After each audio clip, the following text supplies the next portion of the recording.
Hello, my name is Ashley, and I'm from the Fort Myers Seventh-day Adventist Church. For years now, we've had a Monday night Bible study on Zoom, and we go through different topics such as end time events, Gospels, Old Testament history, Jesus's brothers. We try to explore topics that maybe people are familiar with, but we want to go more into depth. And this last Monday, we are conducting a five-part series on mountain men of faith, men that had this incredible mountaintop experience and what we can learn from them. This last week, we actually learned about the prophet Elijah, and we're particularly highlighting 7 ways that he dealt with stress. So, this is something that can be easily applied to our own lives, but it also has great spiritual significance. Last week, the study was so great, we actually only highlighted 3 of the 7 ways. So this next week, we're going to conclude that, and then I'm going to post it so you can hear other people interacting, you can hear their tips, you can hear what they do in their own personal lives, because it's a very practical topic. But tonight, I'm just going to briefly highlight what we went over last week. And as you can see from the screen in just a minute, this is going to be a two-part. Tonight, we're just going to cover what we did last week, 3 ways Elijah dealt with stress. And then this following week, we're actually going to discuss the remaining 4 ways, and you'll be able to see a lot more interaction. You'll be able to see how people have applied this to their lives. So, as you can see from that picture on the slide, very stressful experience. He is running in front of King Ahab. He has been hunted down for 3.5 years. He's been fed bread from heaven. The birds drop it on him as he's in the middle of nowhere. The only beverage he has is water. He ends up killing hundreds of pagan prophets on the top of Mount Carmel. And then after this, he's actually so loyal to the king that tried to kill him that he leads him all the way back to his home where the king can be safe. But right away, the king's evil wife, probably one of the most evil women in history, named Jezebel, tries to hunt Elijah down. And all of a sudden, he just breaks down. All those years of faith in God, it seems like they just evaporate. He wants to die because he's under so much stress. So tonight, we're going to look at 3 of the 7 ways that he actually got out of the stressful experience. And he was so successful, under the guidance of the Lord that he actually never died. He went straight up to heaven. So that's obviously something we would like. And no matter what you're going through, whether it be, marital relations, that there's a strain, maybe it's some conflict with your children, maybe you're estranged from someone, maybe it's health issues or the inability to lose weight, no matter how hard you try. These are ways that you can learn to deal with that stress so that you can rise above them, just like the prophet Elijah did. So, from this first slide here, we can see it's a very stressful life for him. Now, stress is not necessarily a bad thing. Stress is what causes you to get up in the morning, to show up to work on time, to look presentable in public, to hold your tongue when you feel like saying things you shouldn't. Stress is a good thing in moderation. It causes us to do the right thing. But in America and in other Western countries, stress is getting so bad to the point that it's manifesting itself in anxiety and depression. Interestingly enough, the older generation, 60 and up, tends to be the most content and the less stressed, even though there's a lot of health issues and other things like that. It's the younger generation, those middle schoolers, high schoolers, and people in their 20s. They call them the anxious generation because they are constantly stressed and constantly anxious, even though they have this really great quality of life. There's a lot of reasons why that may be the case. It may be a high consumption of processed food, maybe a lack of outdoors, lack of exercise or activity. A lot of studies have pointed to the point that it's social media usage. Kids are spending anywhere from 4 to 8 hours a day watching movies, video clips online, and they say this is just disastrous to their self-esteem and mental health. Whatever it is, we can see that it's a major problem, not only in America, but in other Western countries. According to this map here, suicide, the darker the red, that's the highest rate of suicide. And obviously, the greener colors is a place where there is less rates of suicide. You would expect there to be suicide in third world countries, countries where people are not getting enough food or crime is rampant. But surprisingly, it's actually in highly developed countries. Out of all of this, we can see there's some countries in South America, but particularly Russia has the highest suicide rate in the world. There may be a lot of reasons why this is the case. I personally believe with the communist revolution of the early 1900s, where God was taken out of society, generations of Russians have grown up without a knowledge of God. And that obviously leads to anxiety, depression, and ultimately suicide. In Russia, it's still pretty normal to be a chronic drinker. You could have some vodka for breakfast, and most people wouldn't even bat an eye. So, drug and alcohol abuse can also contribute to mental health and ultimately suicide. I also personally believe the effects of Chernobyl, that nuclear explosion in 86. They're still suffering from radiation. There's parts of Russia where kids are still being born with birth defects. People are still struggling with cancer, mental health issues that can be traced back to this radiation. Whatever the case is, wherever you live, though, if you do the things that are outlined in scripture, particularly in the case of Elijah, I can promise you you're going to experience a better quality of life. It may not take away every single bad emotion you have, but if you are stressed and you're like a 9 out of 10, if you could reduce it to maybe a 4 out of 10 or a 3 out of 10, how amazing that relief would be. In some cases, by people doing what's outlined in scripture, all of their stress for the most part has disappeared. And they've actually experienced an amazing quality of life. But for a lot of people, it may just reduce, but it may reduce itself significantly. So it's definitely worth your time to see what we can learn from Elijah and what we can apply to our lives. Hebrews would often name their children after God. They wouldn't actually name their child a name of God because that would be quite pagan in practice. But they would give definitions, they would give descriptions of God so that every time the child's name was called, he would be reminded of who God is. So, for example, Daniel means God is my judge. Elijah actually means Yahweh is my God. So we can tell just from his name alone that Elijah had a very godly upbringing. As far as we know, he wasn't married and he was called at a young age to minister to the Hebrews here in the Holy Land. And you can see here, Mount Carmel was a very significant location for what's about to take place. If you look on the map there, the Mediterranean is to the left, the Sea of Galilee is to the right, and Mount Carmel is fairly close to the Mediterranean. If you go to YouTube and check out some aerial footage or some other pictures, it's actually quite beautiful, as you can see here. But it's strategically located. So what happens on Mount Carmel can be seen for hundreds of miles of the surrounding area. So when God called down fire from heaven to burn up the sacrifice, it wasn't just the people on Mount Carmel that could see this. It could be the people that weren't even attending the event, the people in the surrounding towns and villages for hundreds of miles in the locality.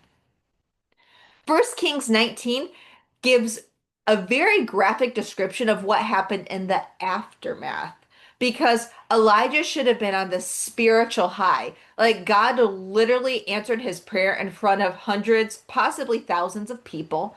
He also just worked amazing miracles through him. With one hand, he killed 450 pagan prophets. And while I'm not condoning violence, if you go back historically and study what the prophets did, what they did to animals, what they did to children, what they encouraged, what they sanctioned, it was actually very disgusting by today's standards. And they were not only depraved, but then they would actually persecute and they would kill people who had a high moral standard. So they had 3.5 years to repent. They obviously didn't repent. God called down fire from heaven. They still could have repented, and they did not. So the prophet Elijah did something that I believe is a righteous act, righteous warfare, when he protected the oppressed by killing these pagan prophets. And then he is so loyal to King Ahab, even though he tried to kill him, they actually leads him back to his palace. And it looked like things were going well until Ahab's wife said, I will do anything I can to have you dead, and you are going to be dead as soon as possible. So what does Elijah do? Instead of like standing up to her like he did these last 3.5 years, he runs for his life. And he doesn't just run, he's actually praying for God to take his life because he's so suicidal, he's so depressed, he just doesn't want to live anymore. So this is where the story picks up in 1 Kings chapter 19. I'm not going to read the whole thing. I encourage you to go back and read that chapter for yourself. I love how the Bible gives a lot more details, but I'm going to highlight it and then we're going to delve into three of the seven lessons that we can learn from First Kings 19. So Jezebel sends a messenger to Elijah and says, "Let the gods do to me and more also, if I make not thy life as the life of one of them by tomorrow about this time. 24 hours, you're going to be dead, just like the pagan prophets you just killed." And what's the first thing he did? When he heard this, he arose, he went for his life. Some versions will say he ran for his life. And then he went a day's journey, so about, if you're traveling throughout the day, maybe 18 hours into the wilderness, he sat under a juniper tree. Now, this tree was chosen for a purpose. As you know, there's a lot of snakes, particularly venomous snakes in the Middle East, and for some reason, snakes do not like juniper trees. I don't know the biology, I don't know the specific reasons why, but I find it very interesting that he sat down under a juniper tree and he prayed to God and said, "Please die." Not God die. He said, "Please let me die. Take my life. I'm not better than my fathers." Then right away he falls asleep. An angel comes down from heaven, touches him, and says, "Arise and eat." And then there was a cake on the coals. Now, King James Version uses the word cake. It's not our processed cake that we're used to today. It just basically means like maybe a pancake or some unleavened bread, or some people call them hoe cakes. It could be anything that was like really light, really easily digestible. In most cases, it was just oil, water, and flour. A cruse of water, so bread and water. He ate a little bit and then he's laid down to sleep again. Then the angel of the Lord comes a second time and says, "Arise and eat." Then he does that again. And for 40 days he was sustained by this cake and by this water. And he goes to the Mount Horeb, the Mount of God. Then he climbs inside a cave, and the Lord actually descends and says, "What are you doing here?" And then Elijah gives all these excuses. There's nothing wrong with these excuses, though, because, like, we can understand, like, he was faithful to the Lord for 3.5 years, and then all of a sudden he's being hunted down. And he explains to the Lord why he's feeling like this. And then he says, "I'm the only one that's following you." And right away, the Lord passes by, and there's a strong wind. And then there's an earthquake with a fire. And then finally, there's a still small voice. And that's the voice of the Lord. It's not an angry voice, it's not a condemning voice, it's a still small voice. And right away, the Lord says, "Go, return your way to the wilderness of Damascus, and when you come, anoint Hazael to be king over Syria." And then he gives him a few more things that he needs to do. He needs to anoint some people. He needs to actually choose a successor. He needs to anoint him as well because Elijah doesn't know he's going to go to heaven, but the Lord knows he's going to take him to heaven fairly quickly. And then the Lord reassures him. I love this verse. And Mark Randall mentioned he likes this verse as well. "Yet I have left me 7,000 in Israel, all the knees which have not bowed to Baal, and every mouth that has not kissed him." So Elijah obeys. He finds Elisha, he does what he needs to do, and then he goes and he continues to minister, following what God has specifically commanded him to do. So there's actually seven things within this chapter, 1 Kings 19, that point to what we can specifically do when we are stressed. Whether you're anxious, whether you're depressed, whether you're suicidal, or if you're just like stressed. You had a difficult day, you're having a difficult episode in your life. Even if you're at a 10 out of 10 in your mental health, this could actually make you feel even better. So no matter where you are on the spectrum, these seven things can help. And if we look, we're going to look to see what scripture says. We're going to look at what modern science and Ellen White says. Diet, exercise, sleep, time in nature, time with God, realization that you're not alone, and service. And before you tune out, because you might feel that this is very basic, I promise we are going to go into a lot of detail so you can take away something brand new that you can do in your life and it will work. Science has proven it. Ellen White was already writing about it 100 or so years ago, and scripture was actually already highlighting it thousands of years ago. The first thing to do when you are stressed, it's good to do it all the time, but especially when you're stressed, is number one, eat natural foods. Now, we all know this. We all need to know we need to eat healthier. But like, don't think about the weight loss. Don't think about the weight gain. Don't think about anything calorie related. Just think about when you are stressed. The effect the food has on your brain and your mental health is incredibly important. And a lot of science says, and you can click on the link here if you email me, Ashley_Ingrid at yahoo.com. I can email you all this so you can fact check it and click on the links for yourself. But people that eat fast foods are 51% more likely to be depressed. There's a lot of toxins, a lot of carcinogens. A lot of that stuff isn't even real food. Like when you go to Taco Bell and get avocado on your burrito, that is not even real avocado. Or McDonald's, like those chicken patties are never going to grow mold. People have found them in the under their car or like under their seats, and it's been years later, and there's not a speck of mold on it. There are things in our foods, our processed foods, particularly those in fast food restaurants, that can actually cause us to be more depressed. And if you click on that link from Science Daily, it's going to explain the science more. Number two, your digestive system is the largest system in your body, and that's why Ellen White actually writes so much about it in Ministry of Healing. She gives a lot of practical tips, and it's because minimally processed foods, a banana, some brown rice, maybe a sweet potato, some tofu, that actually digest fairly simply and fairly quickly. But processed foods can be very difficult to digest. Sometimes it can actually take days for certain meats or dairy products in particular to digest.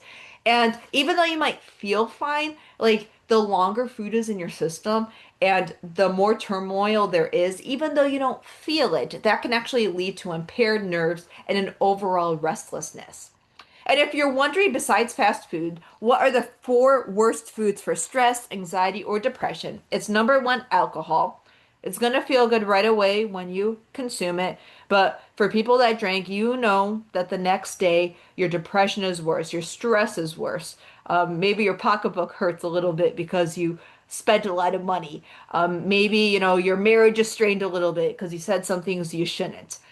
Even if you're a moderate drinker, though, they say that any type of alcohol can actually increase your anxiety and depression the next day. Caffeine. A lot of times when people are going through a difficult time, they don't eat much, they just drink a lot of caffeine. But caffeine is called by a lot of people anxiety juice. And it really adds to like increased heart rate, increased stress. It can actually cause like high blood pressure. In some cases, it can cause ulcers in your stomach. So caffeine, particularly during periods of stress, energy, coffee, whatever you're drinking, although it feels good at the moment, it can actually add to your stress. Sugar tastes delicious. When you're stressed, probably the first thing you want to do is grab some ice cream or some Oreos or whatever you like. It's called comfort foods for a reason because it makes you feel good at first, but that sugar is highly inflammatory. And if you click on these three links on the bottom, you can see what the science is behind these foods and why, in particular, alcohol, caffeine, sugar, and refined carbs are the worst possible thing you could eat when experiencing stress or depression. What's amazing about our Lord is he actually created foods that reduce stress. Although he did not create sin, he knew it was going to come about. And in Genesis chapter 1 and 2, we know that the original diet was extremely plant-based. We weren't actually even intended to eat vegetables. We were eating from the tree of life. And if you check out the exact verses, I believe it's like Genesis 1, 28, and no, Genesis 2 maybe, or 1, I can't quite remember, verses 28 and 29. It says specifically that we were to eat fruits, legumes, nuts, seeds, grains, things in particular in that food category. It actually wasn't until Genesis 3 that if we look at the curse, what one of the curses was, it was actually that we would eat the same food as animals. We would eat what grew on the ground, we would eat those vegetables. And that's because we lost the privilege of eating from the tree of life, and we really needed those extra phytonutrients, those extra antioxidants from vegetables. So foods that particularly reduce stress, blueberries. No matter what health book you read, most people are going to recommend eating berries every day. Even those diets that eliminate fruit, they always make an exception for berries because they're so good for your brain. Dr. Eric Walsh says that some studies have been done where kids that eat blueberries for breakfast actually do better on standardized tests than children that do not. Nuts and seeds, a lot of fat. Your brain is made out of a lot of fat. So a lot of times people cut those out because they want to lose weight. You're going to lose a lot more weight if you cut out the processed foods, the eating between meals, rather than the nuts and seeds. If you tend to overeat on them, simple way is just measure them out. Avocados. I know growing up, like there was this thing that like avocados are going to make you fat. Maybe if you mix it with all this stuff and make this highly processed guacamole. But an avocado alone is actually quite good for your brain because of all the fats that are within it. Dark chocolate, there's people on both sides of the fence there. Some people say it actually can help reduce stress. I personally think because of the milk or the dairy that's contained and the high levels of sugar, I think it's better abstaining from it. And the more you abstain from it, the less of a desire you have for it. There's some studies that back that up and say any chocolate is actually bad because of the caffeine, the sugar, and the dairy. Other studies will say a little bit when you're stressed is fine. And as you can see, there's other foods in particular that can help you when you're stressed. God actually created food to look like the body part that it best assists. So, for example, when you were young, your parents probably always said, eat your carrots, it's good for your eyesight. Well, literally, a carrot looks like your eye. Out of all the nuts for your brain, Brazil nuts are good. Eat them in moderation, though you might want to check out how many that is because too many of them are toxic. But walnuts in particular, look like your brain. They're the highest fat nut. I've watched some YouTube videos, and this guy did test on like the different squirrels to see like what nut they liked best, and they loved the walnut. I thought it would be peanuts, but they loved the walnut. It's because it's one of the highest fat nuts. So even animals recognize it's good for you. Ginger, when you're sick, a lot of times you might have a little ginger tea, a little ginger candy, or maybe have it as a palate cleanser. Well, that's because it's good for your stomach. Tomatoes are good for your blood pressure, for your heart. Sweet potatoes for your pancreas. And you can see there's other commonly eaten foods, and they even look like the body part that they help best.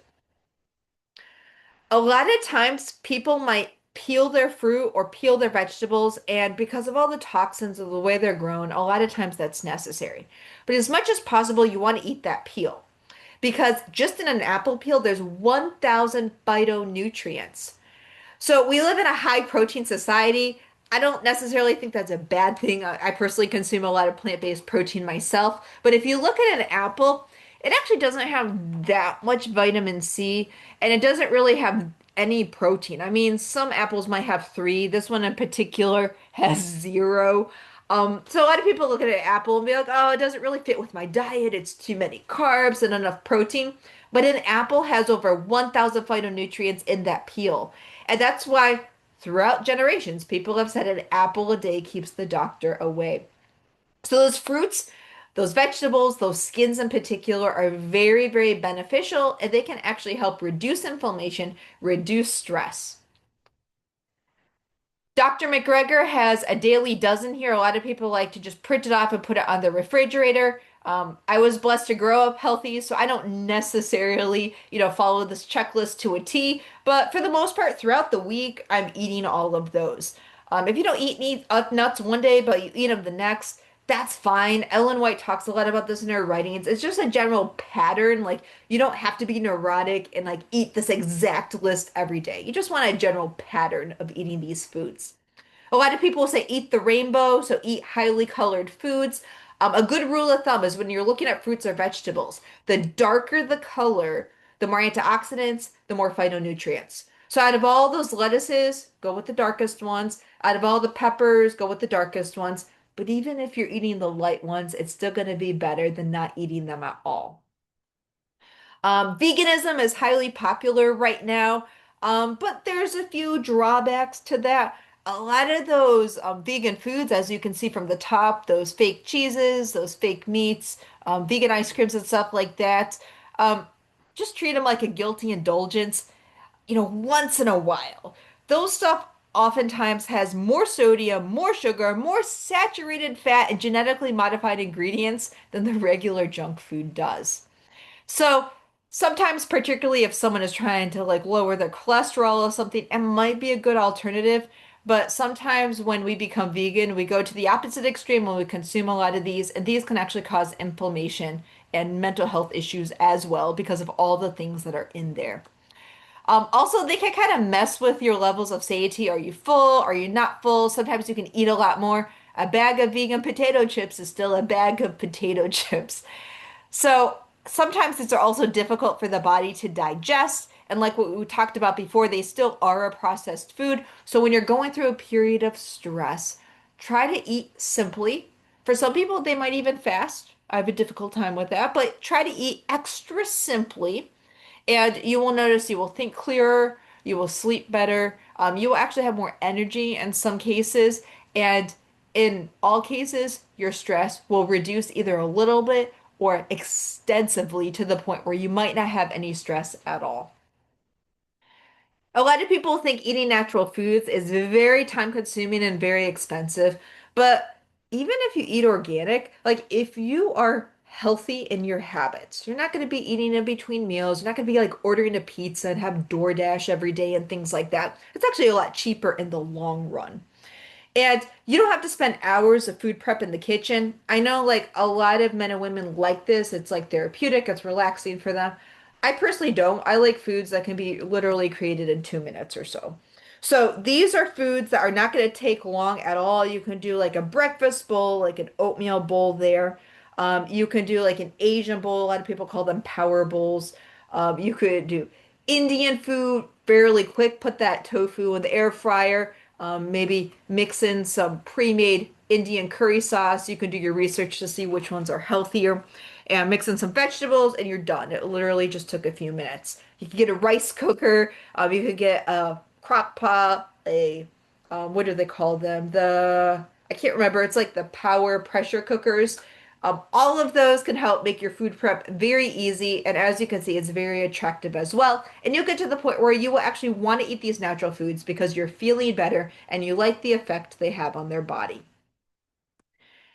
Besides food, which is probably one of the most important out of those seven, exercise is really important. Elijah was running miles and miles. It wasn't intentional. He did not want to do it, I'm sure, but he felt compelled to protect the king. He also felt compelled to follow the Lord, and he was a great example of patriotism and loyalty to his surrounding countrymen. So we know we should be exercising. I think the FDA recommends about 3 hours a week or so. I notice that the more I exercise, the better I feel. So right now I'm exercising about 9 to 12 hours a week because it actually feels good. It really reduces any type of stress I might be undergoing. And it should be a variety of exercise. Dr. Eric Walsh brought up in his sermon on exercise when Moses climbed Mount Horeb at 120 years old, it's not like God transported him to the top. He walked it because that was normal for him. He was a man in motion. I don't think he was in his tent doing push-ups or, even though they had some sort of weights back then fashioned out of stone, I don't think Moses was doing that. But he was just used to always being active and always being in motion. And that's the best type of exercise, just being active. Ellen White says inactivity is the greatest curse. Light employment and useful labor, while it does not tax mind or body, has a happy influence upon both. It strengthens the muscles, improves the circulation. It gives the satisfaction of knowing that he is not wholly useless in this busy world. He or she may be able to do but little at first, but he will soon find his strength increasing, and the amount of work done can be increased accordingly. So a lot of people are scared to exercise. They think they're going to hurt themselves, but it's actually the inactivity. It's the lack of exercise that actually is hurting your body and your brain in the long run.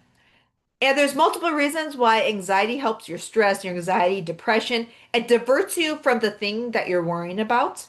It actually lowers the body's contribution to feeling anxious. It can actually change your brain chemistry, and we all like things like dopamine, serotonin that can actually be produced as you exercise. And it activates the frontal region of the brain, and it helps you build up resources that can actually bolster resilience against stormy emotions. So if you know you're going to be stressed, if you're going to have a difficult interaction, or you're going to have a particularly taxing work week, exercise ahead of time to prepare for this. And Australia does a lot of studies on this. I'm sure probably most Western countries do. But Western Australians, 9 out of 10 of them say sport and recreation builds self-confidence.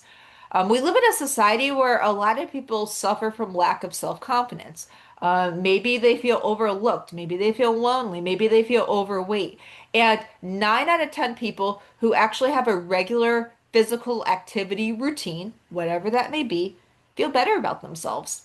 9 out of 10 acknowledge it has a positive impact on their overall well-being.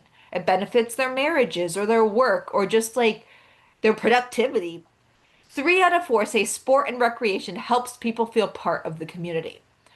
I'm one of those people that I like to work out by myself, whether it's at home or at the gym. But most people are social people and they like to work out with a friend or be on a team or meet up with people. And it helps take away that feeling of loneliness and it actually adds to their motivation.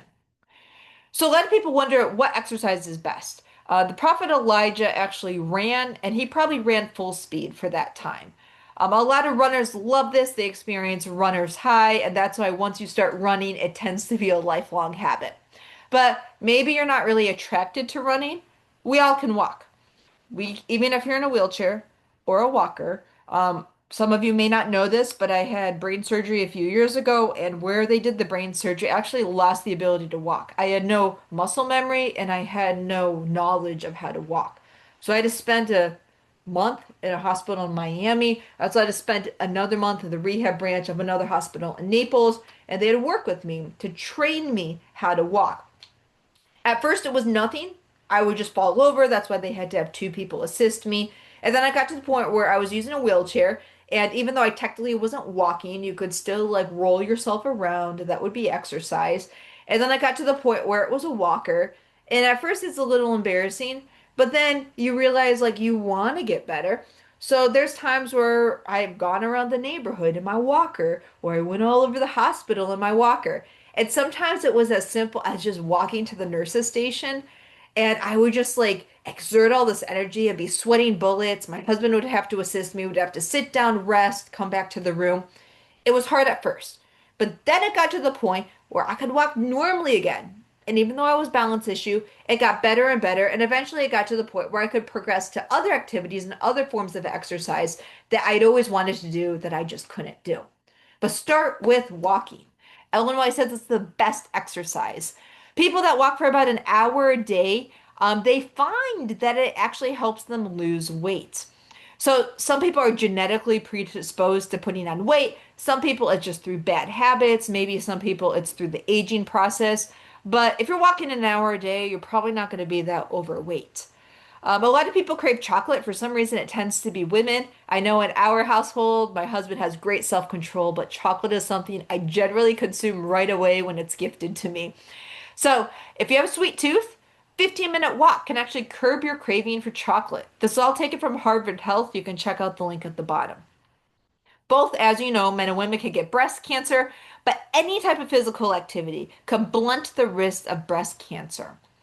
A lot of people don't walk because maybe they got knee surgery or knee replacement. Maybe their joints hurt. But the more you exercise within reason actually helps you with this pain. So a lot of times when I first started exercising, I noticed that I would be in a lot of discomfort, a lot of pain. But the more I exercised, the better I actually felt and that pain went away. I went to the gym once with a coworker and her hand was really hurting. And she noticed that once we started exercising, she was lifting a few weights, doing a little bit, that pain actually went away. Obviously, you don't want to overdo it, but walking does ease joint pain. Even if you're using your wheelchair or your walker, it does benefit you and it can even prevent arthritis from forming in the first place. It boosts your immune function. One of the worst things about COVID was a lot of people weren't going outside. They weren't exercising. They weren't getting that fresh air. And obviously, there was reasons for doing that. However, those that walk at least 20 minutes a day, at least 5 minutes, at least 5 days a week, had 43% fewer sick days. So, walking is the best form of exercise, even if you're rolling along, even if you're using a walker or a wheelchair, that still is considered walking, and that's something manageable. Whether it's 1 mile, whether it's 10 miles, it's up to you. Plus, you're actually getting fresh air, you're actually getting vitamin D, you're probably hydrating. If you're going with a friend or a spouse, you're getting that social interaction, even if it's with your dogs. A lot of people wonder what is the best exercise? Well, a lot of people will say walking. That's what studies say because it's the most manageable. It's the least hard on someone who hasn't exercised before. Ellen White actually says multiple times, particularly Ministry of Healing, it's one of the best exercises. But if you want to mix it up a little bit, if you get bored easy or you want to try something new, these are some other exercises that you can do. The Prophet Elijah particularly ran. My husband's a runner. He loves doing this. When I was a kid, I maybe sprinted and did obstacle courses and things like that, but I've never experienced runner's high because I've never run to that extent. But a lot of runners do like that. There's apps now you could check out, or you could just like run a block, walk a block, run a block, walk a block, however you want to get into it. HIIT training, this is very popular right now. You can actually pay for a trainer or just go to YouTube and type it in. And you can even put for beginners or for older women or for older men or for the handicapped. And whatever level you're at, it will actually recommend videos that fit your current fitness level. Hiking. We live in a great state. I know it's a bit hot right now, but there are so many state and local parks. There's the beach, even the beauty of your neighborhood. It's a great way to spend Sabbath or just blow off some stress during the week. And it's also a great way just to explore Florida or whatever state you're living in. Biking. A lot of people like spin class at the gym, or they have stationary bikes in their home, or they use them at the gym, or they just bike outside. I like it because it helps actually reduce any type of discomfort I might have if I lifted too much or if I'm hurting a little bit. Biking, a lot of people won't exercise if they're in any type of discomfort, but I notice it actually helps take the pain away. It's a very low resistance type of exercise. I like to bike just around the neighborhood, and even if it's hot, that's okay because that sweat is good for you. There are certain toxins that will only be eliminated from the body through sweat. It's also a great way to get some vitamin D. Most Americans are deficient in that area. If you don't particularly like biking, bike to a destination. Maybe like bike to the library to return your books. Or if you only need a bag of apples, bike to the grocery store. Just get that bag of apples. We live in a state where it's fairly normal for people to bike everywhere, so nobody will even notice if you're biking. Like you could just blend in with the population. Resistance and body weight. Anytime you exercise and you put some weight on it, you are going to notice not only more mental health benefits, but you'll notice your body is changing as well because you're building up that muscle. Planks, push-ups, lunges, squats, whatever you like, you can look it up online, use ChatGPT to write you up a workout plan, or you can look up stuff on YouTube, you can pay for a personal trainer, or you could just see someone, whether it's a friend, a colleague, someone at church, maybe at the gym, someone that you think is in pretty good physical shape. I guarantee they're gonna love to share with you. If you just say, "Hey, what do you do? Do you have any tips? Or can you tell me, am I doing this right?" They're actually quite friendly and they're gonna like to help you. Weightlifting, you could start small if you like. You can just use little 2 or 3 pound weights. That's actually where I had to start because I was so incapacitated. I was so handicapped after that brain surgery. But then you could progress and you could go pretty much as heavy as you want to go. And there's a lot of gyms now that are actually only $10 or $20 a month. You could go to more expensive gyms, but those cheaper gyms have mostly the same equipment. No one's going to be heckling you because just a gym where everybody likes it because it's cheap and you go in, you go out. We talked in our group, what are some ways people like to exercise? I know Mark likes a lot of squats and lunges, push-ups, things like that. So that would be resistance or body weight. Jeff and Lisa had mentioned walking. I know that Elaine oftentimes has hiked. She's a photographer of natural wildlife. And Greg says, he likes to bike. So there was a wide variety of ways that people like to exercise. And if you just choose the way that you like, it's going to be easy to exercise daily. But if you're already exercising when you go through a period of stress, you're going to continue that habit. Vicki Griffin is like a health reformer, a health speaker in the Seventh-day Adventist Church, and her husband tragically died several years ago. And within a few weeks, she was at my parents' church doing a health lecture and seminar like she always does. And people were so surprised and they asked, how could she do that? And she said that having all those healthy habits prior to her husband died, it just cemented within her the ability to keep doing the same thing. Of course, she was struggling. Of course, she had grief. But because those were lifelong habits, she kept doing it. And it actually lessened the grief, it lessened the stress, although it was still there. It helped her deal with this process and with what was going on in her life. So maybe plan ahead and get these habits rolling before anything tragic happens.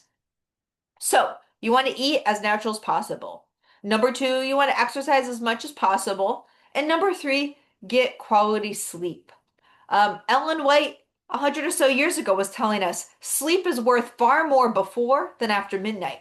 2 hours good sleep before 12 o'clock is worth more than 4 hours after 12 o'clock.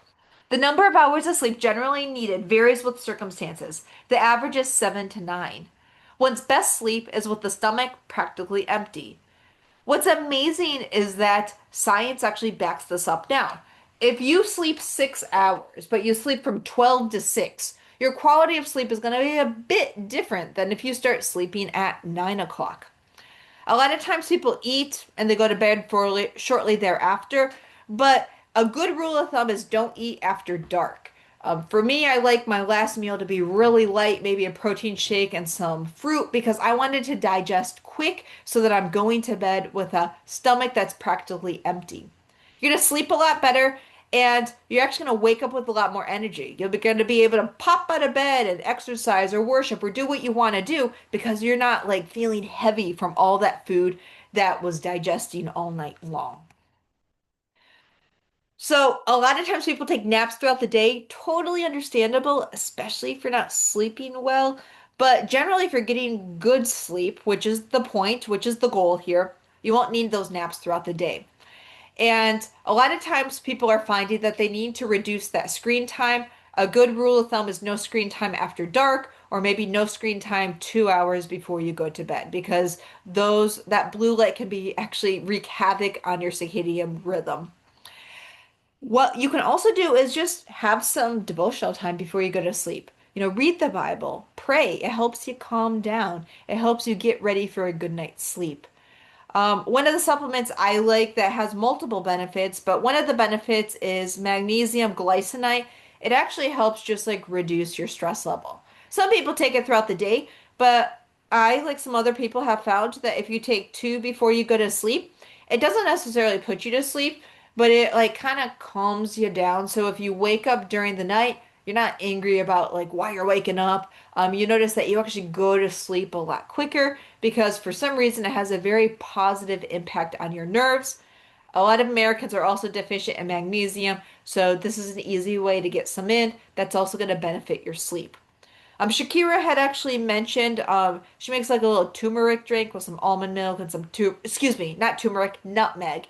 And that in particular seems to help her go to sleep. My husband likes sleepy time tea. I think Mark had mentioned melatonin. So maybe having a comfy room, whether that's like blackout curtains, whether that's investing in a nice mattress or nice sheets, whether that's like putting your appliances away several hours before you go to sleep. A lot of people say save the bed just for going to sleep. So like don't watch TV in the bed, don't do work in the bed. You just want to save it for a place that's like comforting, that's easy to go to sleep so that when you walk into the room, your mind automatically thinks, I am getting ready to go to bed, and it starts calming down and getting you in that sleep state.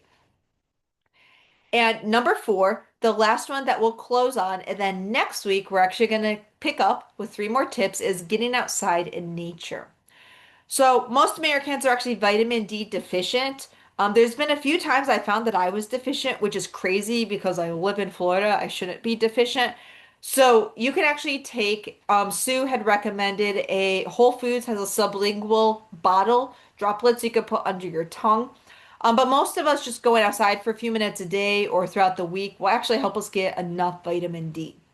If you're light skinned, it can be as little as 5 minutes. If you're darker skinned, because you have more melanin, it might need to be upwards of 20 minutes. Now, we live in a society that skincare is a big thing, obviously. So you might not want extra wrinkles or skin damage, on your hands, your upper chest, your face, because that's generally where we tend to get it. You can just cover that area up. Um, maybe get some sun on your legs or on your arms. Supposedly, the best place is the middle of your back. Some people have said the bottom of your feet. But whatever it is, try to get a few minutes of sun throughout the day or definitely throughout the week. Just 20 minutes can actually boost your energy levels. I notice if I'm not getting enough vitamin D, my workouts aren't as rigorous as I would like them to be. Maybe I'm eating more. Maybe I'm not just feeling as energetic as I normally do. That could mean you're vitamin D deficient, which is easy to remedy. Jesus, when he dealt with stress, what did he do? He went out in nature. Matthew 14 says, when Jesus heard about John, he withdrew in a boat to a deserted place by himself. Mark says, rising very early in the morning, while it was still dark, he departed and went out to a desolate place, and there he prayed. Matthew also says, when Jesus heard about John, he withdrew in a boat to a deserted place by himself. And sorry, that should be another gospel. So there's three gospels here that actually talk about when Jesus dealt with stress. Yes, I'm sure he ate simply, he got lots of walking in, but what he particularly did is he communed with God and nature. For some people, they like to have their devotions outside, or they like just going on a walk or going on a hike. There's actually a lot of health benefits being outside in nature. It reduces your anxiety and depression. It decreases your stress. It increases your energy. It increases your immunity. You have 50% lower risk of diabetes. It increases your vitamin D production. And they say you actually shouldn't take a shower for 2 hours afterwards because if you come in afterwards and just scrub your body down, you're kind of messing with the way that your body produce or that your body takes in that vitamin D production. So once in a while is fine, but if you're going to get that vitamin D in the sun, just maybe wait about 2 hours before you scrub your body. It actually increases your weight loss and fitness. I've definitely noticed a difference since I make sure that my vitamin D levels are strong. And with ADD, which a lot of adults even have, but particularly children, it can reduce their symptoms. I noticed that some of my best students have a lot of outdoor time. They're active in nature, they're exercising, they're eating simple, they're just spending outside outdoors. Their mental health is better, their performance at school is better. And for a lot of people, heart disease is a big thing. Being out in nature lowers your risk of heart attack by 50%. And for a lot of people, they experience a 30% lower risk of colon cancer. Business Insider says spending outside in nature, time outside in nature, it lowers your cortisol, your heart rate, your inflammation, and blood pressure, and improves your vision and your short-term memory. A lot of people have said that you need to take in that vitamin D through your retina here. Now, as you know, one of the after effects of my surgery is some light sensitivity, so I don't generally um, just go outside without any sunglasses. But a lot of people notice just a few minutes that light is going to come in through their retina and they notice a big difference. It boosts your immune system, it reduces mental fatigue, increases creativity and motivation, improves self-esteem and mood, especially if there's water nearby. I personally love walking along creeks or streams. And in this case, particularly in Japan, which is cutting edge in this area, they actually call it forest bathing. Studies in Japan on forest bathing are considered a form of preventative medicine. They've also found that areas with greater forest coverage have lower mortality rates from a wide variety of cancers. You don't have to go to Japan to do this. You can do it here in America. And as you can see from the right, that's one of our local state parks in Estero, Carishan State Park. There's a lot of history there, but there's a beautiful trail by the water. It's lined with bamboo. You might see some alligators or some snakes, so maybe be careful. But it's a great way to grow closer to God, but also reduce your stress level. There's a lot of spiritual benefits to being in nature as well. I know in particular, my husband really notices that his relationship with God is deeper and it grows and it's on an upward trajectory the more time he spends in nature. And this is one of his favorite quotes. Instead of dwelling where only the works of men can be seen, where the sights and sounds frequently suggest thoughts of evil, where turmoil and confusion bring weariness and disquietude, go where you can look upon the works of God. Find rest of spirit in the beauty and quietude and peace of nature. Let the eye rest on the green fields, the groves, and the hills. Look up to the blue sky, unobscured by the city's dust and smoke, and breathe the invigorating air of heaven. Go where, apart from the distractions and dissipations of city life, you can give your children your companionship, where you can teach them to learn of God throughout His works and train them for lives of integrity and usefulness.